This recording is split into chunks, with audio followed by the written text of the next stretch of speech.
ಸಂಕ್ರಾಂತಿ ಪ್ರಯುಕ್ತ ಹೋರಿ ಬೆದರಿಸೋ ಹಬ್ಬ.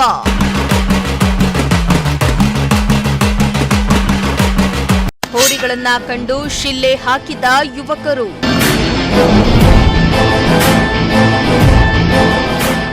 ಅದು ನರಹಂತಕ ವೀರಪ್ಪನ್ ಹುಟ್ಟೂರು. ಅಲ್ಲಿ ಸಂಕ್ರಾಂತಿ ಹಬ್ಬದ ಪ್ರಯುಕ್ತ ಪ್ರತಿ ವರ್ಷ ಹೋರಿ ಬೆದರಿಸುವ ಹಬ್ಬ ಮಾಡಲಾಗಿದ್ದು, ಈ ವರ್ಷವೂ ಅದ್ದೂರಿಯಾಗಿ ಹೋರಿ ಬೆದರಿಸುವ ಹಬ್ಬವನ್ನ ಆಚರಣೆ ಮಾಡಲಾಯಿತು.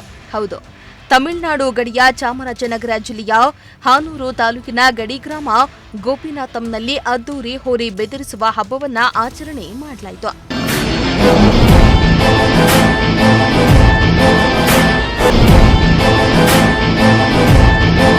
ಇನ್ನು ಗೋಪಿನಾಥಂ ಗ್ರಾಮದ ಶ್ರೀ ಶಕ್ತಿ ಮಾರಿಯಮ್ಮನ್ ದೇಗುಲದ ಬಳಿ ನಡೆದ ಹೋರಿ ಬೆದರಿಸೋ ಸ್ಪರ್ಧೆಯಲ್ಲಿ ಒಟ್ಟು 57 ಎತ್ತುಗಳು ಪಾಲ್ಗೊಂಡಿದ್ವು. ಹೋರಿಗಳಿಗೆ ವಿಶೇಷ ಅಲಂಕಾರ, ಎತ್ತುಗಳ ಕೊಂಬಿಗೆ ಬಣ್ಣ ಹಚ್ಚಿ ಮೈಮೇಲೆ ಚಿತ್ತಾರ ಬಿಡಿಸಿ ಗೆಜ್ಜೆ ಹಾಗೂ ಕೊಬ್ಬರಿ ಸರಗಳಿಂದ ಸಿಂಗರಿಸಲಾಗಿತ್ತು. ಗ್ರಾಮದ 10ಕ್ಕೂ ಹೆಚ್ಚು ಯುವಕರು ಎತ್ತುಗಳನ್ನ ಹಗ್ಗದಿಂದ ಹಿಡಿದು ಬೆದರು ಬೊಂಬೆ ತೋರಿಸಿ ಹೋರಿಗಳನ್ನ ರೊಚ್ಚಿಗೆಬ್ಸಿದ್ರು. ಎತ್ತುಗಳು ಬೊಂಬೆಯನ್ನ ತಿವಿದು ಸವಾಲ್ ಹಾಕುವ ದೃಶ್ಯ ಪ್ರೇಕ್ಷಕರ ಹರ್ಷೋದ್ಗಾರಕ್ಕೆ ಕಾರಣವಾಯಿತು.